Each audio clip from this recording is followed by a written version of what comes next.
नमस्कार।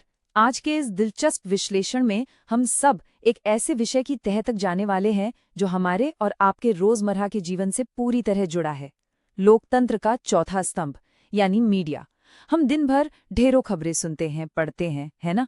लेकिन क्या कभी गहराई से सोचा है कि इस पूरे सिस्टम का बुनियादी काम क्या है? आज हम बिना किसी किताबी ज्ञान के बिल्कुल आसान भाषा में इसी व्यवस्था को डिकोड करेंगे। तो चलिए सीधा मुद्दे पर आते हैं। जरा सोचिए, एक पुराने पारंपरिक छपे हुए अखबार और आज के एकदम मॉडर्न इंस्टाग्राम फीड में भला क्या समानता हो सकती है? देखने में तो ये बिल्कुल अलग अलग जमाने की चीजें लगती हैं, लेकिन सच बताऊं तो इनके भीतर एक ऐसी अहम कड़ी छिपी है जो जनसंचार के हर रूप को आपस में जोड़ती है। और यही कड़ी आज की हमारी इस चर्चा का असली केंद्र है। अब इस कड़ी को समझने के लिए जरा इसके नाम पर गौर करते हैं। मीडिया शब्द दरअसल लैटिन भाषा के शब्द मीडियम से निकला है। मीडियम का सीधा सा मतलब होता है माध्यम या बीच का। कितना सटीक नाम है ना? ये सचमुच में सूचना और आम जनता के बिल्कुल बीचों बीच खड़ा होता है, एक पुल की तरह। एक ऐसा रास्ता जो तथ्यों को एक जगह से उठाकर बड़े मजे से जन समूहों तक पहुंचा देता है। तो कोई भी आम जानकारी मीडिया कब बन जाती है? देखिए, जब तक कोई खबर किसी की निजी डायरी या सरकारी फाइल में बंद है, तब तक वो सिर्फ एक कोरा डेटा है। लेकिन जिस पल उस सूचना को देश विदेश के एक बड़े जनसमूह तक यानी मासेस तक पहुंचा दिया जाता है, ठीक उसी पल वो एक शक्तिशाली मीडिया का रूप ले लेती है। यही इसकी सबसे बड़ी ताकत है, इसकी बेतहाशा व्यापक पहुंच। और ये स्लाइड बिल्कुल साफ तौर पर दिखाती है कि वक्त के साथ चीजें कैसे बदली हैं। एक तरफ वो पुराने जाने पहचाने पारंपरिक माध्यम है जैसे रेडियो, टेलीविजन, अखबार और पोस्टर। वहीं दूसरी तरफ आजकल के तेज तर्रार ऑनलाइन माध्यम है जैसे फेसबुक, यूट्यूब और इंस्टाग्राम। फॉर्मेट भले ही कागज पे बदलकर डिजिटल पिक्सल का हो गया हो, लेकिन सूचना फैलाने का जो असली काम पहले अखबार करता था, आज बिल्कुल वही काम एक सोशल मीडिया पोस्ट कर रही है।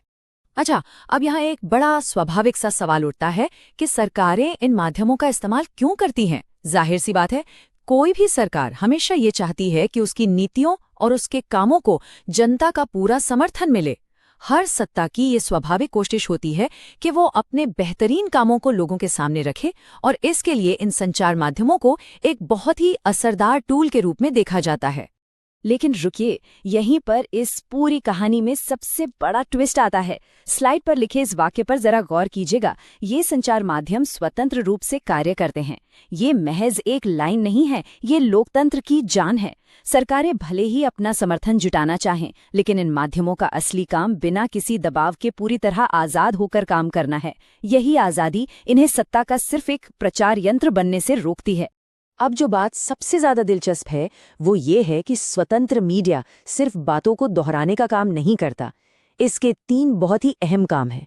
पहला, सरकार के दावों की गहराई से जांच पड़ताल करना, मतलब जो कागज पर कहा गया है क्या वो सच में जमीन पर हो रहा है। दूसरा, जनता तक बिल्कुल सटीक सूचना पहुंचाना। और तीसरा, हर तरह के विचारों को एक मंच देना ताकि समाज में एक स्वस्थ और खुली बहस हो सके। इसे एक 2 वे स्ट्रीट यानी 2 तरफा रास्ते की तरह समझिए। पहले कदम में मीडिया सरकार की नीतियों को आम लोगों तक पहुंचाने का काम करता है, लेकिन चक्कर यहीं खत्म नहीं होता। दूसरे और सबसे जरूरी कदम में ये आम जनता की भावनाओं, उनकी तीखी प्रतिक्रियाओं और उनके दबाव को वापस सरकार तक ले जाता है। ये दोनों तरफ का जो फ्लो है वही शासक और शासित के बीच असली बैलेंस बनाता है। और यही बात हमें आज की इस चर्चा के सबसे दमदार बिंदु तक ले जाती है। मीडिया सिर्फ जानकारी देने वाला कोई शांत सा माध्यम नहीं है।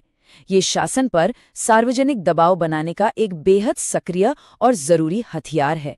जब नीतियां काम नहीं कर रही हों, तब यही वो ताकत है जिसके जरिए आम नागरिक सत्ता तक अपनी आवाज पहुंचा सकते हैं। सच कहूं तो यही वो चीज है जो किसी भी लोकतंत्र को जिंदा रखती है। तो इन सभी बातों को एक साथ रखकर देखें तो अंत में एक बहुत ही गंभीर और सोचने वाला सवाल हमारे सामने खड़ा होता है।